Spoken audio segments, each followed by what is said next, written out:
de comprendre qu'en ce moment, on est pris dans une situation mondiale qui, pour certains, a des ressemblances avec la première vague parce que tout le monde est pris avec des mesures exceptionnelles. Par contre, je dirais aux gens de s'encourager parce qu'on se réorganise. On a ajusté la façon dont les gens doivent aller se faire tester. Lorsqu'on le dit, je le redis, lorsque les gens ont des symptômes, qu'ils restent à la maison parce que ça donne rien d'aller se faire auto-tester tout de suite. Et en ce moment, comme on est limité dans le nombre de tests qu'on peut faire, bien, je pense que les gens le comprennent, qu'on est mieux de rester à la maison si on a des symptômes. Puis on a pris l'engagement que le plus rapidement possible, qu'on aurait d'autres autotests, on va les distribuer dans les pharmacies. Il y a plusieurs citoyens qui ont été testés positifs après avoir reçu leur deuxième dose. Il y a des CIUS au Québec aujourd'hui qui affirment que ces citoyens-là n'auraient pas besoin de leur troisième dose ou de leur dose de rappel. Est-ce que c'est le cas? Un citoyen qui a reçu 2 doses, qui a attrapé la COVID maintenant, est-ce qu'il a, oui ou non, besoin d'une troisième dose? Les recommandations d'experts actuellement démontrent que si vous avez reçu 2 doses d'ARN messager, là, un Pfizer ou un Moderna, et que vous faites la maladie, cette maladie-là vous confirme comme si c'était une troisième dose. C'est la recommandation actuelle. Ce qui est important aussi, c'est que si on a eu des symptômes avec votre test positif, va probablement être plus valide. Donc, on considère que c'est une troisième dose. Et pour le passeport vaccinal, ça va se passer comment pour ces citoyens qui sont dans cette situation-là? Écoutez, là, on est en train de... Parce que l'enjeu, puis il y a un journaliste qui l'a posé cette semaine, l'enjeu, c'est qu'est-ce qu'on fait avec les gens qui s'auto-testent pour être capable de le faire. Alors, on a pris une décision dans les derniers jours qu'il y aura un site web qu'on va rendre disponible où les gens vont pouvoir s'inscrire, le fait qu'ils ont fait un dépistage, puis on va voir si on peut faire un mariage. Mais là, vu que c'est de l'information qui est sur une base volontaire, on est en train de regarder comment on peut faire le pairage avec l'autre information qu'on a dans nos systèmes. Mais c'est sûr que tout ça déboule très, très vite. Puis on a demandé à nos gens en informatique là, de nous faire une proposition qui devrait être en place dans les prochaines semaines. Merci. Prochaine question, Anne-Marie Provost, Le Devoir. Oui, bonjour. Est-ce que le retour du couvre-feu peut être vu comme un signe de l'échec de la gestion de la pandémie dans les dernières semaines, derniers mois au Québec? Bien, quand on regarde la situation, donc, puis, Dieu sait qu'on regarde les chiffres, je le disais, là, hier, on a eu un record à peu près partout. Si on regarde, par exemple, les hospitalisations par million d'habitants, actuellement, il y a 2 fois plus d'hospitalisations dans l'ensemble des États-Unis qu'au Québec. Donc, est-ce que ça veut dire qu'on s'en va là? En tout cas, actuellement, on a la moitié moins de cas d'hospitalisation qu'aux États-Unis. Bon, la situation qu'on regarde en Ontario, on est à peu près au même niveau quand on regarde les soins intensifs. On est à 130, eux autres sont à 200. Donc, c'est à peu près, là, quand on tient compte de la population, le même niveau. Le nombre de cas, bien, ça dépend combien on fait de tests. Donc, il faut être prudent quand on compare. Mais il n'y a pas lieu de croire actuellement qu'on est dans une situation pire ici qu'ailleurs. Puis peut-être ce que j'aimerais rajouter, rappelez-vous de ce qu'on a appris dans la première vague, là, par exemple, au niveau de nos CHSLD, au niveau, on le sait, là, comment ça a été excessivement difficile. On n'est pas du tout dans la même situation parce que, justement, on a maximisé la vaccination de nos gens dans les CHSLD. Oui, il y a des gens qui sont infectés en ce moment dans les CHSLD, même par Omicron, mais c'est des gens qui sont beaucoup moins malades, c'est des gens qui manquent de rien en ce moment, même si c'est très difficile. Alors, je voudrais juste qu'on fasse attention que de dire oui, la situation est très difficile, c'est un virus qui est incroyable, mais en ce moment, on est quand même capable de soigner nos gens et c'est pour ça qu'on insiste sur le principal remède qui est la vaccination. Il faut se le rappeler, là. Alors, quand on insiste puis on répète, je sais qu'on le répète beaucoup, mais nos gens de 60 ans et plus sont en train de se faire vacciner en ce moment. Ça, c'est la bonne nouvelle. Et le premier ministre l'a répété, allez vous faire vacciner dans les prochains jours. Et on commence la vaccination générale de la population la semaine prochaine. Donc, on est vraiment sur la boule. On est vraiment en train de focusser pour être sûr qu'on donne le maximum de protection à nos gens, malgré un virus qui est incroyable.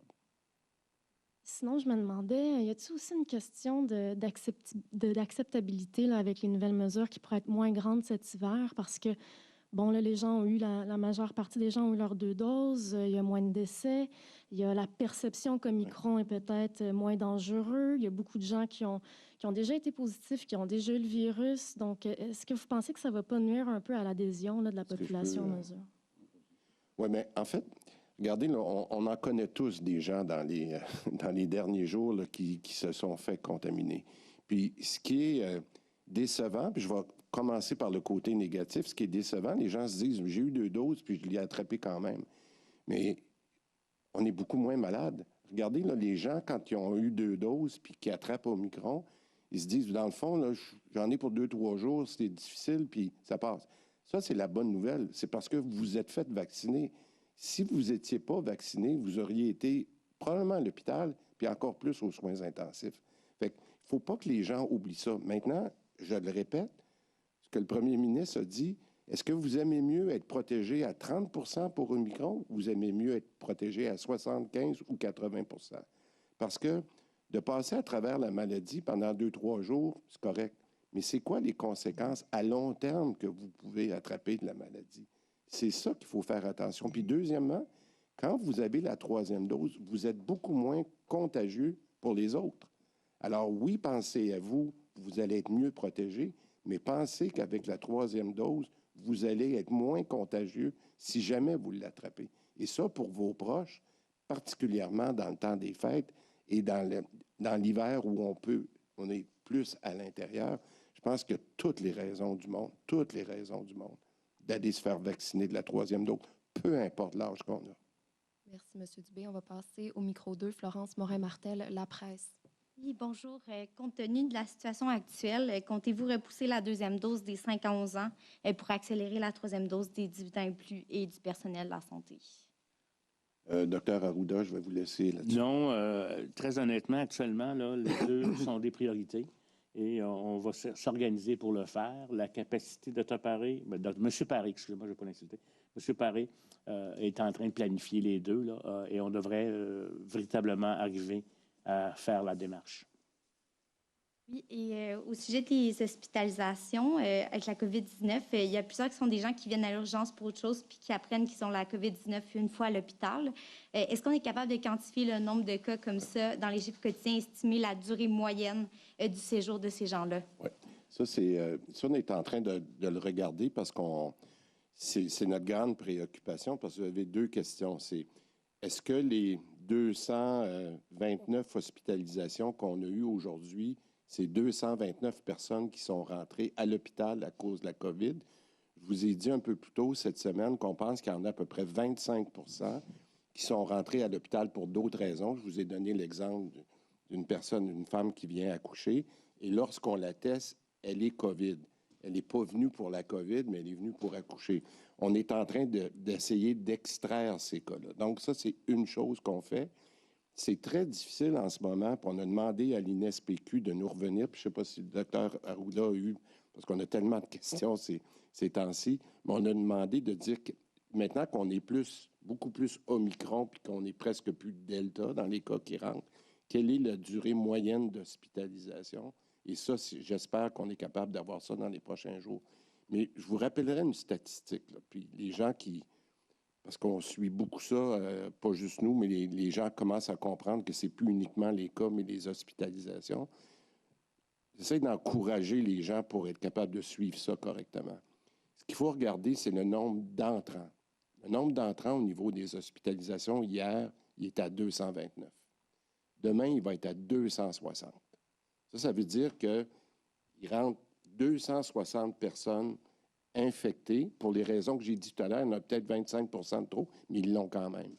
Ce qui est important, c'est de voir les sorties. Moi, je vais m'encourager si je peux voir les sorties qui viennent monter. Demain, il va y avoir 164 sorties. Ce qui est encourageant, c'est que 164 sorties, là, c'est nos entrées d'il y a 7-8 jours. Fait que c'est ça qu'on va être capable de voir quand on aura un échantillon assez précis. Est-ce qu'on est en train de prendre le dessus? lorsque les entrées vont égaler les sorties. On n'est pas dans cette courbe-là en ce moment, mais les statistiques qu'on a vues de l'INES, de l'INESPQ, du docteur Boileau, de tout le monde qui nous aide là-dedans, montrent que cette courbe-là, elle est très pointue. Donc oui, ça monte très vite, mais j'espère qu'on pourra voir un fléchissement de la courbe dans les prochaines semaines rapidement, mais c'est ça qu'on suit de très proche en ce moment. Puis, je veux rassurer les gens, on va continuer, malgré les fêtes, d'être très transparent dans nos données pour que les gens puissent voir justement ce qu'on est en train, avec les mesures très difficiles qu'on annonce aujourd'hui, de reprendre le dessus, parce que ce variant-là, ben, je pense qu'on le connaît maintenant, il est d'une virulence incroyable. On va poursuivre avec les journalistes francophones qui sont sur la plateforme avec nous. La même règle s'applique de question sous question. En débutant avec Sarah Molcou pour le réseau Cogeco. Oui, bonjour à vous trois. Ma question est pour Monsieur Legault. Le travail du docteur Arruda est de plus en plus remis en question par des analystes qui lui reprochent notamment d'être en retard sur la science. Est-il toujours la bonne personne pour diriger la santé publique du Québec? Oui. En sous-question. C'est votre seule réponse? Non, mais écoutez, évidemment, il y a beaucoup d'incertitudes, là, puis on a pris des bonnes décisions depuis 22 mois et il n'y a rien de noir ou blanc. Donc, moi, je pense qu'on a des bons avis qui sont donnés, des bonnes discussions avec le docteur Arruda, avec les 2 instituts qu'on rencontre une fois par semaine. Donc, je pense qu'on a toute l'expertise nécessaire pour prendre les meilleures décisions. Mais comme je le disais au début, je pense que l'important, c'est de prendre des décisions rapidement. Et depuis 22 mois, ben, c'est arrivé souvent que d'autres juridictions, d'autres États nous ont suivis, mais avec 1 semaine, 2 semaines plus tard. Donc, je pense qu'on est en avant de la parade, puis c'est important de rester comme ça, puis c'est entre autres grâce au docteur Arruda. Parfait. Ma sous-question, vous parlez de décisions rapides à l'instant. Pourquoi avoir attendu aujourd'hui pour annoncer ces restrictions? Est-ce que vous vouliez sauver la fête de Noël? Non, pas du tout, parce que là, évidemment, qu'avec les décisions qu'on annonce aujourd'hui, on vient de gâcher beaucoup les festivités du jour de l'an. Je pense que ce qui est important, c'est de se fier à la science. Et puis, cette semaine, les experts nous ont dit, bien là, on a un peu plus de certitude sur le fait que si on ne fait rien, il y a un risque de débordement dans les hôpitaux. Donc, dès qu'on a cette information-là, on l'a eu hier soir, on agit dès aujourd'hui. Merci à vous. Merci. Prochain journaliste, Clara, La Presse canadienne. Bonjour, Clara Deschanel de La Presse canadienne. Ce que j'aimerais savoir, c'est que l'INES a annoncé que selon ses prédictions, ça se peut qu'on dépasse le niveau 3 de délestage dans les capacités d'hôpital dès le début de janvier. Donc, je voulais savoir à quel point on est sûr qu'on va réussir à ne pas avoir de service alors que les hospitalisations montent et le nombre de travailleurs de la santé qui sont sur le carreau. Veux-tu que je le prenne, ça, François? Oui, mais je pense qu'il y a deux variables. C'est une très, très bonne question parce que je vais essayer de vous le mettre en chiffres pour, encore une fois, faire le lien avec ce que j'ai dit tout à l'heure. Vous avez vu que dans le sommaire qui est présenté tous les jours par Santé Québec, la capacité des hospitalisations, elle est passée d'hier à aujourd'hui de 800 à 1200. Bon, tout le monde a vu ça. Là, je vois qu'ici, dans la salle, les gens disent oui, on suit ça, tout le monde. Pourquoi ça a monté? C'est parce qu'on a augmenté le délestage. C'est malheureux, mais c'est ça. Fait qu'on a plus de délestage en ce moment, de chirurgie non urgente, d'activités moins urgentes, parce qu'on se prépare, parce que lorsqu'il rentre 225 nouvelles hospitalisations par jour, puis qu'il en sort 130, 140, bien, c'est sûr qu'on va se rendre à 1200. Alors, c'est pour ça qu'on a un enjeu d'augmentation, et c'est pour ça que exactement ce que le premier ministre a dit hier, quand on a vu qu'on se rapprochait de là, à la raison de 225, et demain, je vous le dis, ça va être 260. Donc, on se rapproche de ça. Ça, c'est la première chose. Le deuxième problème, c'est qu'on a moins en moins de personnel. Fait que le délestage, c'est une chose, mais si on a moins de personnes pour soigner, bien, c'est sûr qu'on a 2 problèmes, comme le premier ministre a dit. Donc, est-ce qu'aujourd'hui, on a plus de chances de se rendre à un délestage de niveau 3 ou même de niveau 4 dans certaines régions? Je donne des régions à titre d'exemple, pas pour inquiéter les gens, mais par exemple en Estrie ou à Laval, en ce moment, c'est beaucoup plus critique. C'est pas pareil partout, mais il y a des endroits où c'est plus critique. Alors, c'est pour ça qu'on a fait une autre mesure cette semaine qui est très difficile. C'est ce qu'on a appelé le réalignement des personnes pour demander, quand vous êtes asymptomatique, de venir nous aider. Et je répète, les gens, nos travailleurs de la santé ont fait un travail incroyable depuis 20 mois. Mais là, on a besoin que d'autres personnes viennent nous aider. Et ça, on va continuer à discuter avec les syndicats. On leur parle encore demain. Je le sais que c'est pas facile, mais je vous le dis, il y a une combinaison des Québécois, ce qu'ils peuvent faire avec le couvre-feu dans les prochains jours. Ça, c'est une chose. Mais nos travailleurs de la santé, à qui on le demande encore, puis je demande à tout le monde de travailler en équipe. Tout le monde doit travailler en équipe pour qu'on soit capable de ne pas se rendre à cette limite-là, puis d'aller dans des délestages de niveau 3 et 4. Il n'y a personne qui veut aller là. J'ajouterais peut-être une chose aussi, c'est que malheureusement, hein, puis moi et Christian, on est deux comptables qui sont habitués de travailler avec des chiffres, mais quand on dit à l'INES ou à l'INSPQ, bon, si on ferme les restaurants, si on empêche les rassemblements privés, si on met un couvre-feu, c'est quoi l'impact sur les courbes prévues des prochaines semaines? La réponse n'est pas noire sur blanc. Il y a des grands intervalles, là, puis il n'y a pas de réponse précise de la part des experts parce que c'est difficile. Il n'y a pas assez d'expérience sur chaque mesure pour être capable de voir quel sera l'impact de nos mesures. Mais nous, on est confiants quand même, de façon raisonnable, que les mesures qu'on annonce aujourd'hui vont nous permettre de passer au travers. Mais ce n'est pas une science précise, malheureusement. Parfait. En sous-question, je me demandais aussi, aujourd'hui, on annonce des mesures qui sont quand même assez intenses pour prévenir justement la vague Omicron. Quand on compare à, disons, il y a un mois, c'était beaucoup plus permissif.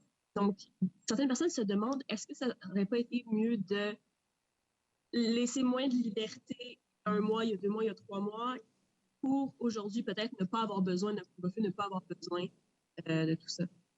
Bien, moi, je vous mets au défi de trouver quelqu'un, il y a un mois, qui prévoyait qu'on aurait 16 000 nouveaux cas par jour au Québec aujourd'hui.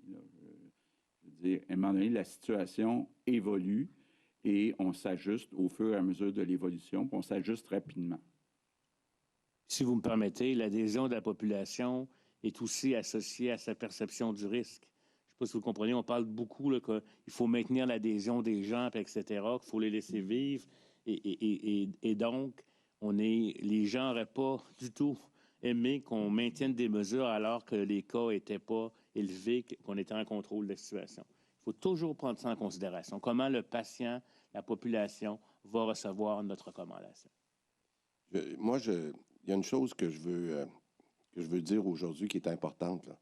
Il y a même encore, il y a quelques semaines, les experts locaux, nationaux, mondiaux, n'étaient même pas capables de dire si les vaccins actuels qu'on avait protégeaient ou non contre le virus. On se demandait, il y a quelques semaines, là, de dire, écoutez, est-ce que ça protège à 80 à 100 à 30 On ne le savait pas. Et c'est là que je vous dis, quand on regardera, là, on dira qu'est-ce qu'on a eu comme information à partir du 15 décembre, du 17 décembre, du 19 décembre, à tous les jours quand ces choses-là se sont précisées, autant au niveau canadien qu'au niveau mondial, bien, c'est là qu'on a pu agir parce qu'on a dit, écoutez, si la tendance se met, et on a fait des mesures par étapes. Alors, je pense qu'aujourd'hui, avec l'information qu'on a eue dans les derniers jours, on a décidé de fouiller dans le coffre à outils, comme le premier ministre a dit, puis c'est avec ça. Est-ce que c'est de gaieté de cœur qu'on le fait aujourd'hui? Il n'y a pas personne ici en avant là, qui est heureux de ça. Mais est-ce que c'est la bonne chose à faire dans les circonstances? On est convaincu que oui. Nous allons poursuivre avec Patrick Belrose, Journal de Québec, Journal de Montréal. Oui, bonjour à tous les trois. Monsieur Legault, vous avez expliqué tantôt que la situation est pire aux États-Unis, similaire en Ontario. Monsieur Dubé rappelait en début de semaine qu'il y a déjà beaucoup de mesures sanitaires qui sont imposées. On a un très haut taux de couverture vaccinale. qu'est-ce qui fait dans ce cas-là qu'on sera la seule juridiction, sauf erreur, en Amérique du Nord, à devoir imposer un couvre-feu pour une deuxième année de suite? Là, il y a plusieurs explications. D'abord, vous savez, M. Belrose, qu'aux États-Unis, entre autres avec le réseau privé des hôpitaux, il y a beaucoup plus de lits et beaucoup plus de capacités qu'on a au Canada ou au Québec. Ensuite, écoutez, quand on regarde le personnel, c'est un problème qui ne date pas d'hier au Québec, le fait qu'on n'a pas tout le personnel qu'on aimerait avoir. Il y a des postes qui sont affichés d'infirmières qui ne sont pas comblés. Il y a 40% des infirmières qui sont à temps partiel, donc ça met des enjeux. Donc, évidemment, c'est difficile de comparer des situations d'un État avec un autre État. Mais il reste que nous, on pense que c'est mieux d'agir plus tôt que plus tard. En sous-question? Et sur la question de l'adhésion, la question a été posée tantôt, mais j'aimerais vous entendre, M. Legault. Après 22 mois, les Québécois ont l'impression qu'ils ont pas mal tout fait ce qui est nécessaire pour combattre le virus. Est-ce que vous craignez que la population décroche, qu'il y ait une perte d'adhésion face à la nouvelle série de mesures? Écoutez, quand on dit, là, hier, il y avait 939 patients COVID dans nos hôpitaux, je pense que les Québécois comprennent, là, qu'on s'approche de notre capacité maximale, puis que c'est important d'être capable de continuer à soigner tout le monde. Donc, c'est pour ça, je pense que c'est important qu'on soit transparent. J'ai essayé de l'être depuis le début. Donc, on dit la vérité aux Québécois. Puis, évidemment, il faut partager cette responsabilité-là ensemble. Puis moi, j'ai confiance que les Québécois vont tout faire pour éviter qu'il y ait des conséquences dramatiques pour certains Québécois. C'est ce qui met fin aux questions en français. Nous allons poursuivre. Nous avons une question en anglais pour CBC, Mme Audureau. Alors voilà, mesdames et messieurs, M. Legault parlait d'un grand coup. Ce sont les mesures les plus sévères en Amérique du Nord. Patrick Belrose, du Journal de Montréal, a posé une bonne question à la fin du point de presse. Sébastien Bovet en disant... Bon, vous comparez toujours entre l'Ontario, les cas, les hospitalisations. Docteur Tremblay, bonsoir. Mais pourquoi on est le seul endroit où il y a un couvre-feu? Il dit on aime mieux agir maintenant, quitte à s'ajuster en 2 mots. Là. Mais la question se pose. Voilà, puis il en fait une question de capacité hospitalière en prenant uniquement l'exemple des États-Unis en disant qu'il y a plus de capacité hospitalière et on veut protéger cette capacité ici au Québec. Évidemment, il ne fait pas la comparaison avec l'Ontario. On reste un peu sur notre appétit à ce sujet-là. Bon, docteur Tremblay, on va se reparler au téléjournal dans quelques secondes, mais couvre-feu, rassemblement limité pour demain soir, la bulle familiale, rentrée scolaire repoussée au 17 janvier, fermeture dès demain, 17h, des salles à manger. Est-ce que ça vous paraît une réponse adéquate compte tenu d'Omicron, docteur? Il faut mettre tout en notre pouvoir pour diminuer le nombre de contacts, pour passer à travers cette phase-là extrême. Malheureusement, on n'a pas suffisamment parlé de la vaccination. Ça vous déçoit qu'on ne mette pas encore plus les bouchées doubles sur la 3e dose? Tout à fait, parce qu'il faut voir le problème va être à moyen terme. Ce n'est pas une question d'une semaine là, de passer à travers cette vague-là. Le système va être sous pression pendant encore plusieurs semaines. Et puis donc, pour se rendre de l'autre côté de la courbe, là, il va falloir que les gens soient vaccinés avec leur 3e dose. C'est ce qui va prévenir les hospitalisations. Et vous, qu'on soit, docteur, puis encore une fois, on va se parler au téléjournal, mais qu'on soit la seule province à aller avec le couvre-feu, comment vous comprenez ça avec votre expérience? En fait, les juridictions agissent de façon différente. Certaines ont commencé leur campagne de vaccination plus tôt que la nôtre, la 3e dose. Nous, d'un autre côté, on est strict au niveau des contacts. L'important, c'est de voir que c'est une série de mesures qui s'additionnent les unes avec les autres. C'est très difficile de documenter quelle est la meilleure façon de limiter les contacts ou celle qui contribue le plus à la diminution de la transmission communautaire. Mais on sait que si on les additionne, on a un impact certain sur la transmission communautaire. Donc, en ce sens-là, c'est pas exagéré dans le contexte actuel. On a atteint le système de santé a atteint sa capacité. Parce qu'il y aura, Sébastien, en 30 secondes, il y aura un fort à faire pour convaincre les gens qu'on a besoin, par exemple, au Québec, d'un couvre-feu alors qu'il n'y en a pas à Toronto. Oui, puis pour la vaccination, peut-être des mesures aussi pour les non-vaccinés, c'est-à-dire de limiter leur accès à certains endroits. Il y a peut-être pour l'adhésion publique des mesures à adopter pour les non-vaccinés pour faire en sorte que les vaccinés continuent de suivre. On se retrouve au téléjournal pour résumer d'abord Sébastien et analyse Dr Tremblay. Merci beaucoup d'avoir été là. Mesdames et messieurs, merci. Donc, compte rendu complet dans quelques minutes au téléjournal.